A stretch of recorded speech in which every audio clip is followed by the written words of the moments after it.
వాగ్బలం ప్రేక్షకులకు నమస్కారం.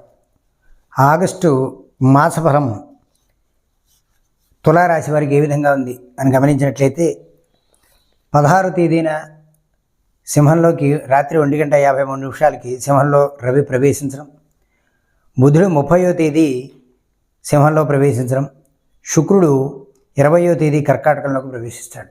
గ్రహస్ఫుటం మిథునంలో గురుడు, అలాగే ప్రస్తుతానికి శుక్రుడు మిథునం నుంచి 20వ తేదీన కర్కాటకంలోకి వెళ్ళాం.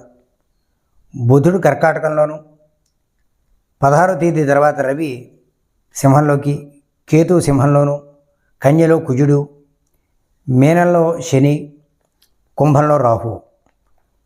ఈ స్థితిలో తులారాశి వారికి ఏ విధంగా ఉంది అన్నట్లయితే 16వ తేదీ దాటేదాకా కొంత జాగ్రత్తగా ఉండవలసినటువంటి విషయాలు ఉన్నాయి. కొన్ని విషయాల్లో ఆరోగ్య సమస్యమైనటువంటి సమస్యలు, అలాగే హృదయానికి సంబంధించినటువంటి కొన్ని ఇబ్బందులు వచ్చేటువంటి అవకాశం తులారాశి వారికి కనబడుతున్నాయి. అయితే అయినప్పటికీ కూడా మీరు గతం నుంచి కూడా ఎదురు చూస్తున్నటువంటి యువకులు ఎవరైతే ఉన్నారో, ఉద్యోగ ప్రయత్నాలు ఎవరైతే ఉన్నాయో వాళ్ళకి దగ్గరికి వచ్చినట్టే వచ్చి కొంత నిరాశని గురి చేసేటువంటి పరిస్థితి కనబడుతుంది. అయినప్పటికీ కూడా నిరాశ చెందకుండా ప్రయత్నం చేయడం వల్ల కొంత ఫలితాన్ని 80% ఫలితాన్ని పొందేటువంటి అవకాశం కనబడుతుంది. వ్యాపారపరమైనటువంటి విషయాల్లో అనుకూలత ఏర్పడుతుంది.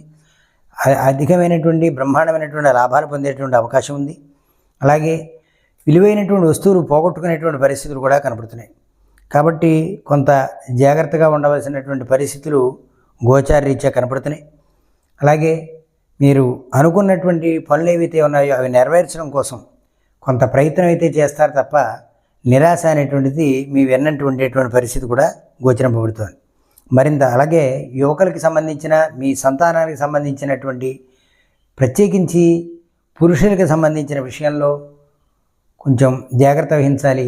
కొన్ని దుర్వార్తలు వినేటువంటి పరిస్థితి, వారు ఏదో చెడు భావంతో ఉంటున్నారు అనేటువంటి పరిస్థితులు, అలాంటి విషయాలు మీరు వినవలసినటువంటి పరిస్థితులు ఏర్పడతాయి. వాళ్ళని మళ్ళీ సక్రమ మార్గంలో పెట్టేటువంటి కోసం మీ ప్రయత్నం అన్ని విధాలా కూడా చేయవలసినటువంటి అవసరం ఉంది. మరింత అనుకూలమైనటువంటి పరిస్థితుల కోసం సుబ్రహ్మణ్యేశ్వర స్వామి యొక్క ఆరాధన చేయడం, లేదా పుట్ట చుట్టూ ప్రదక్షిణం చేసి ఆ పుట్టముని బొట్టుగా ధరించడం వల్ల అద్భుతమైనటువంటి ఫలితాలు లభిస్తాయి.